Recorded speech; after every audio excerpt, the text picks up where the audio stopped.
that's really the revolution that's going on right now.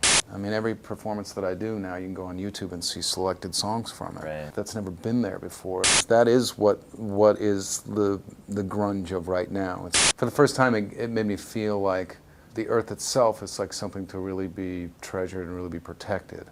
Alexis on fire. Scientist. Wolf mother. Finger 11. Anti-flag. Lily Allen. Chaos. And you're watching the Adlercast. Hey, how's it going? Welcome to the Adlercast. My name is Brian Adler. From 1984 to 1997, Chris Cornell was the lead singer and predominant songwriter for the band Soundgarden. From 2001 to 2007, he was in Audioslave, dropping there a little Temple of the Dog, couple of solo records in 99 and again in 07. And this is the career of a man who will forever be known as one of the great singer-songwriters of our time. You could throw him in the same sentence as his Seattle grunge buddies Kurt Cobain and Eddie Vedder. Today, it is my extreme pleasure to be talking to Chris Cornell on the Adlercast.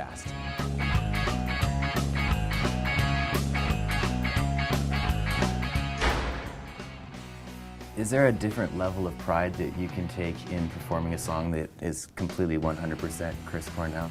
Well, I think in the long run, maybe, yeah. You know, I think, you know, I performed songs that Soundgarden, for example, was kind of known for, but were songs that I wrote entirely, like Black Hole Sun, for example, or Spoon Man or something, you know, or The Day I Tried to Live, songs that were important to people.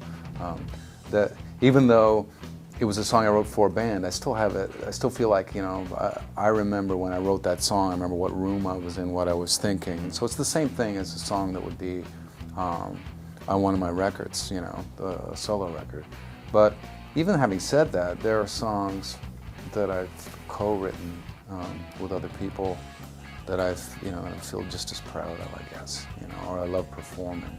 Touring now and kind of deciding to include songs from my entire 20 years of making records, you know, it's really, it has to do with the freshness almost than anything else. It's like, even if it's a song that I co-wrote with someone else, if I haven't performed it in a long time, it's like rekindling old memories. I think music, it's like smells or seeing colors. It brings back memories and turns the clock back like in a millisecond. It has that ability to do that. Yeah. When I look back at Soundgarden, and I mean even grunge in general, and that time period and what was going on in music, to me it gave a voice to a very large group of people that really didn't have one before. Mm-hmm. And I wonder if, I mean, do you look around today and do you see a group of people like that? Do you see another movement like that happening in the future? Well, it's different, and I'm not sure. I'm not sure you'll see that happen when it comes to music and personalities necessarily, until you see kind of where the dust settles on how people buy music and how people really get their information, because that's really the revolution that's going on right now. And you know, the newest generation of musical artists is sort of participating in that revolution. They're sort of participating in changing it. And it may not necessarily have as much to do with musical content or how people look as it is how it's presented and how we're sort of learning new ways of expressing it, communicating it,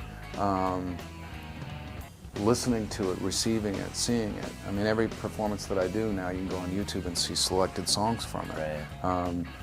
That's never been there before, and there's so much information now that can be shared without an industry sort of operating as a middle person. And that, to me, that's kind of where the revolution is. That is what is the grunge of right now. It's literally like the revolution in how this music is transferred and what people will do with it. Eventually, you know, that's all going to kind of probably settle into a way that we get used to. Yeah. And as soon as there's a status quo and a way that we get used to, then there will be a need for a generation of musicians to break out of that somehow.